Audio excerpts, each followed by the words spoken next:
When people ask me who I most enjoyed interviewing, I'm unable to give them an answer. If they ask me who was the most remarkable man I ever met, I answer without hesitation, Muhammad Ali. I interviewed him 4 times. I lost on every occasion. When they told me I was going to do your show, it was an honor. I like people that make me think. You talk, and you know, this is a brainy man. He's not just an ordinary fella. You think it's easy, come take his position. You'll find out that I'm a witty person, and it's kind of hard to talk to a man like me. You understand? Something that's... Don't point at me. Sorry. It's something that... See, black folks don't like white folks pointing at me. But it's all right for you to point at me. Yeah. But why do you say that? I mean, do you mean that? Say what? You black folks don't like white folks? No, I'm joking. You're joking. Hey, that's good. The champion of the whole world can whoop every man in Russia, every man in America, every man in China, every man in Japan, every man in Europe, every man in America. The champion of the whole world. It sounded big then. So I kept working until I did it. Not only the champion of the whole world, but better than all of those before me.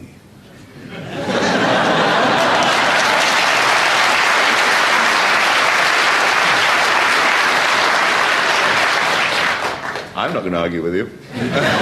You're not as dumb as you look.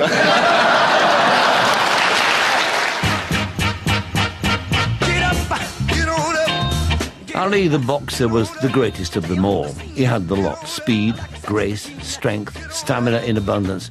He was also brave.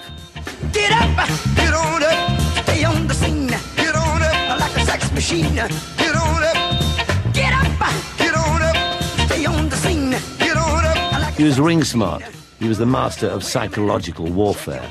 I think that you win a lot of your fights, as well as in the ring, outside the ring as well. You psych people out, don't you, beforehand? Well, this works. You don't really psych them out. You really make them fight harder. It don't psych them out. It don't put fear in them. And that's the thing. It makes them fight too hard. It makes them anxious. They got to get you. Like I told George, I said, okay, sucker, I'm backing up in the ropes, and I want you to take your best shots. And I just stood there. Come on, show me something. Show me something, kid. You're not doing nothing. You're just a girl. Look at you. You ain't got nothing. Come on, sucker. Show me something. Show me something, sucker. Remaining seconds in round 7. Ali continues to talk.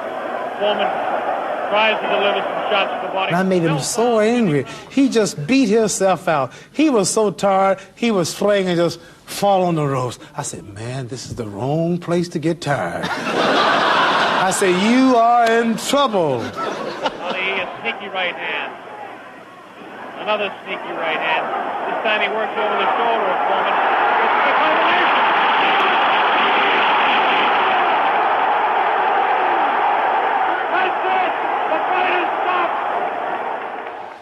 The fight with Foreman revealed Ali the psychological warrior. What defined him as a pugilist, a fighter of great speed of limb and thought, an opponent of limitless courage, a true champion, were the 3 fights with Joe Frazier.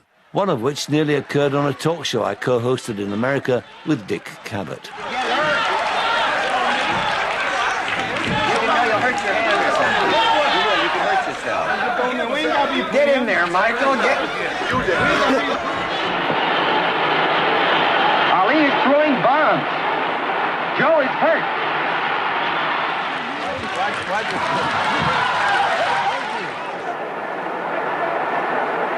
A pulverizing left hook sends Ali to the canvas.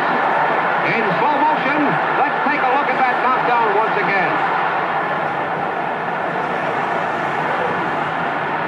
The fights with Joe Frazier marked the high point of Ali's boxing career and the beginning of the end. These savage beatings both men took meant that neither would be the same again.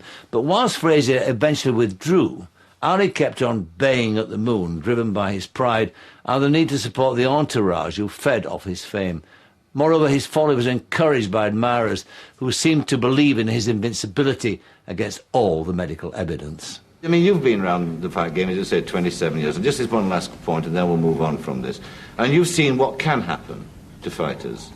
You've seen those shambling wrecks that go around. You see them at every boxing occasion. And what people are frightened of is they don't want that to happen to you. What? Be a shambling rat? That's right. Yeah. I'm a long ways from being a shambling Oh, I'm not suggesting you are now. I'm saying that's what they're frightened that might happen. My thinking is so superior, and my knowledge is so positive, and my logic is so wise until it clashes with their mentality, which is down here and I'm up there. So by me being so high, I can see more and see farther than you. And you're looking up at me saying, Ali, don't do it. Don't do it. Ali, please stop me when it hurts. And you're on a job making 60, 70 pounds a week, or whoever this guy is. Never been out of the country, not known in his own neighborhood. Ali, don't do it. But I'm at such a high level until I don't think like you. I'm not like you. Now I say you, I mean the other person. But you know why they say that. I mean, it's for the best possible reasons, though. They fear and they are wary. It looks dangerous to them. That's but right. It's not really that dangerous to me. Yeah. And it's just another day. And it's the affection they have for you. They've never felt about another boxer like they felt about you. Oh, that's so nice. Sadly, our last meeting was to prove prophetic. A simple medical test where he had to place a finger on the end of his nose proved difficult. He went on to fight once more after that, and those of us who loved and admired him closed our eyes. When we opened them, we saw a bloated caricature of the glorious athlete we once knew. To meet him was to be aware of a remarkable, unusual presence, not altogether accounted for by size or reputation. He was just different from the rest of us. His is an amazing story of a singular man who touched all our lives as only great entertainers can.